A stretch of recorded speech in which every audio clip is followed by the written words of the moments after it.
Aujourd'hui les amis, je voulais parler d'un truc avec vous, un truc qui peut toucher tout le monde, qui a touché ou qui va toucher tout le monde, la panne d'inspiration. Parce que je reçois énormément de messages qui me demandent comment je fais pour composer, comment je fais pour créer des mélodies, comment je fais pour enregistrer, etc. etc. Du coup je me suis dit que j'allais me poser 5 minutes, prendre le temps avec vous et vous expliquer comment moi je fais pour composer de la musique.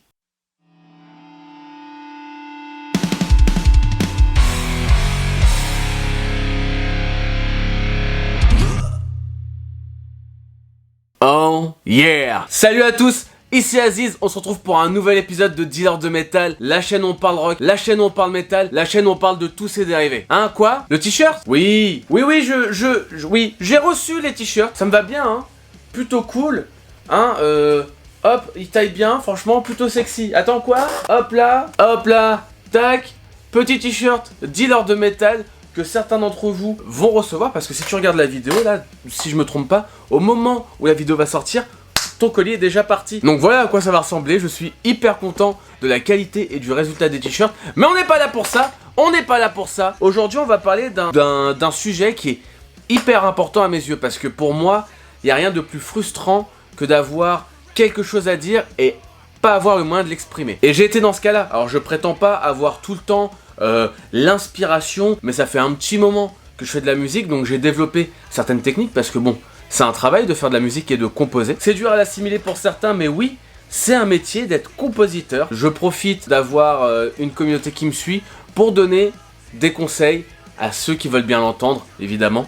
Donc si je fais cette vidéo, c'est aussi pour répondre à une problématique que je vois souvent, que ce soit dans mon Discord ou dans les messages que je reçois sur Instagram. Donc c'est parti, on y va. Avec le temps, j'ai pu remarquer qu'il y a énormément de choses qu'on retrouve chez les musiciens, à savoir le syndrome de la page blanche. Quand je compose des morceaux, il y a toujours ce petit truc de « Ah, est-ce que je vais réussir ?» C'est tout à fait normal. Le fait de commencer quelque chose de zéro, il n'y a rien de plus effrayant. On ne sait pas vers où aller, on sait pas vers quoi se tourner, on ne sait pas quelle gamme utiliser, on ne sait pas quelle note utiliser. Mais du coup, moi, comment je le fais, c'est de la manière suivante. En général, quand je dois composer un morceau, je réfléchis pas à comment le morceau va finir. D'abord, je me fais une structure. Donc si tu fais déjà de la musique depuis un certain temps, peut-être que ce tips-là ne va pas te servir du tout, mais là, pour les débutants, je vous conseille à tous de faire une structure. Sur papier, il n'y a rien de plus bête. Ce qui se fait en général dans les structures de morceaux, c'est la structure suivante. Intro, couplet, pré-refrain, refrain, re-intro, recouplet, re-pré-refrain, refrain, pont, refrain. Ça, c'est à peu près 90%, voire même plus, des structures des morceaux qu'on écoute aujourd'hui. Tous les morceaux qui ont marché sont basés sur cette structure.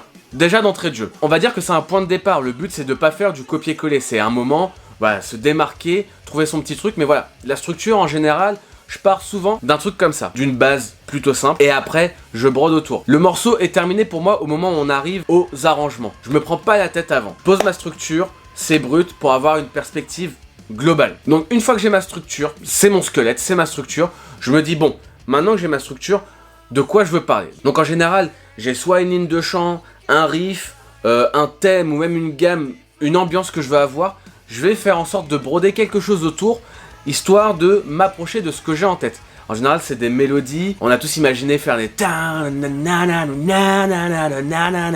et ben ce truc là que je viens de faire à la voix, et ben je vais essayer de le reproduire avec mon instrument, parce que dans ma tête, je sais déjà où je veux aller, j'ai juste à le mettre en application avec mon instrument. Alors que ce soit la basse, la guitare ou même la batterie, hein. Des fois je pars même sur des rythmes de batterie hyper simples et j'essaye de créer quelque chose autour. Vu que je suis quand même quelqu'un qui aime le métal, les musiques extrêmes, j'aime aussi la culture pop. Et il y a une artiste que je trouve formidable, c'est Sia. Alors Sia, ce qu'il faut savoir, c'est qu'en général, elle part de un mot. Avec ce mot-là, elle va créer une ambiance tout autour. Et c'est vraiment faire en fonction de la perception de chacun. Donc, elle a son mot, elle va créer un morceau autour, dans une ambiance. Par exemple, je sais pas, un truc avec des roses, c'est le symbole de plein de choses. Et ben, tu peux partir sur plusieurs thèmes, sur plusieurs ambiances, surtout sur plusieurs couleurs. Je trouve ça hyper important et hyper cool de déjà, sans même avoir joué la moindre note, savoir où est-ce que tu vas. C'est un gain de temps énorme. Et quand t'as pas forcément le temps d'expérimenter, ça prend quand même du temps de composer. Avoir ces petits tips là, c'est un gain de temps énorme. Surtout quand tu dois débarquer en répète dans un local de répète et tu dis les gars, j'ai ce nouveau morceau là. Et c'est plus facile de projeter ta vision auprès des membres de ton groupe. Il y a quand même ce truc de on perd pas de temps, ça avance et c'est cool. La créativité amène à la créativité. Je le dis toujours et c'est un de mes leitmotifs dans la vie. Par exemple, il y avait cet album sur lequel j'étais en train de travailler, on devait faire 10 morceaux. Et sur ces 10 morceaux-là, le producteur trouvait qu'il y en avait un qui était nul, qui était moins bon. Il n'était pas pertinent. Il y avait ce dilemme de soit on fait 9 morceaux, soit vous proposez un morceau. Sauf que on devait enregistrer la semaine d'après. Donc je crois que c'était un mercredi et on était en studio le jeudi d'après. Donc il a fallu que je crée un morceau très rapidement, que je le mette en place, que je l'envoie pour qu'il y ait une validation, pour ensuite bosser les arrangements. Et je me suis basé sur ces tips là. Donc j'avais cette structure, j'avais un thème en particulier, j'ai appliqué tout bêtement ce que je t'ai dit juste avant et ça a été totalement validé. En général on se prend trop la tête, alors des fois faire des choses simples c'est mieux. Comme disent les Américains, less is more. Ce qu'il faut comprendre par là, c'est moins t'en fais, plus c'est efficace et plus ça parle aux gens. Faut pas se le cacher, la plupart des gens qui écoutent de la musique n'ont pas envie de se prendre la tête sur des structures. Il y a que des gens maso comme nous qui se prennent la tête sur du Meshuggah, sur des mesures de ouf. Ça c'est parce qu'on n'est pas des moldus. Mais en général, les moldus, ils veulent un truc qui coule plutôt tout seul, qui leur transmette une émotion. Donc voilà, c'est ma façon de faire, mais du coup, j'ai cette structure.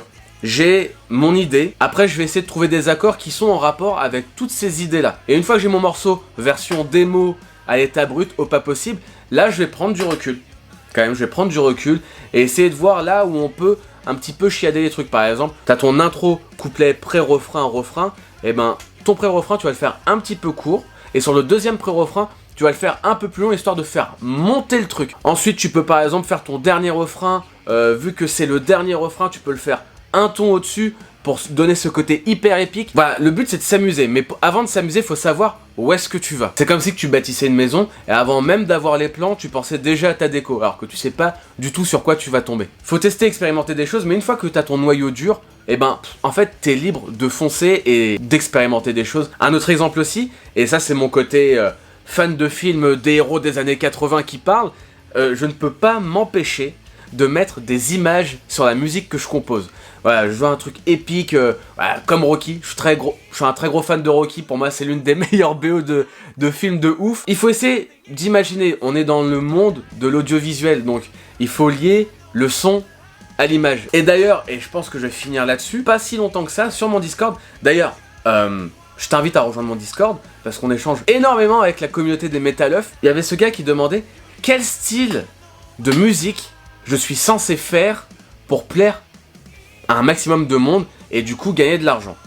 Et là il y a eu un débat plutôt intéressant. Alors il y en a qui comprenaient, il y en a qui comprenaient pas, chacun avait ses arguments. Et ce qui est cool, c'est qu'il y a tellement une tolérance de ouf dans la communauté qu'on est en train de créer que du coup il n'y a pas eu de mots plus haut que l'autre. D'ailleurs merci à vous qui sont sur le Discord et qui regardent cette vidéo, cœur sur vous. Et je trouve ça hyper intéressant parce que j'ai été dans ce cas de figure là. À un moment je me suis dit bon, je veux tellement vivre de la musique que je veux faire de la musique qui va plaire à tout le monde. Donc le problème c'est qu'il y a énormément de musique qui plaît à énormément de monde. Je me suis retrouvé à jouer des morceaux funky, jouer des morceaux un peu plus pop, un peu plus rock léger. Et ma conclusion à ça c'est qu'en fait j'étais pas du tout à l'aise avec ce que je jouais.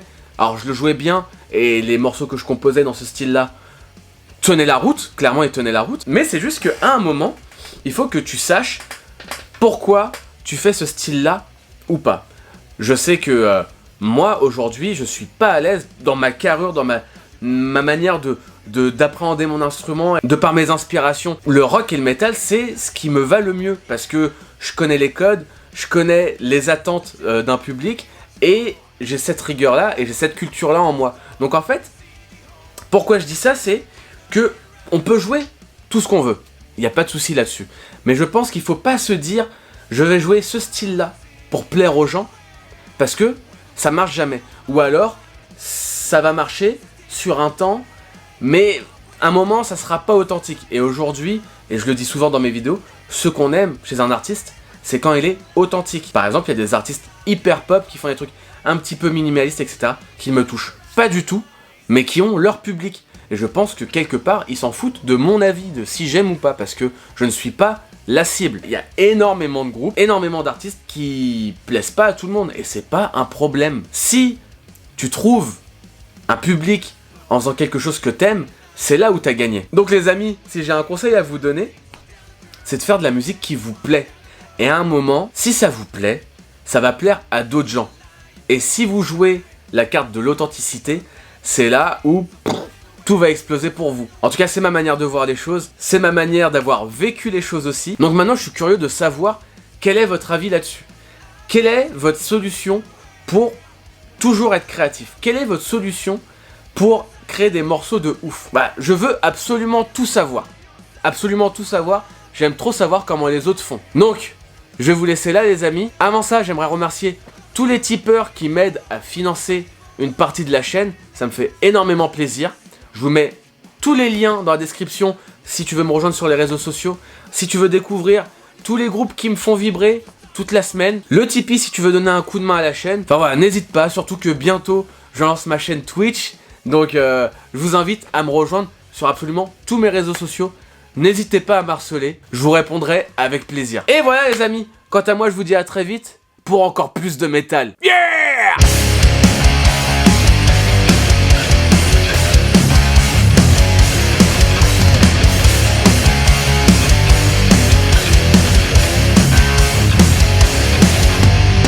You know the story, you can never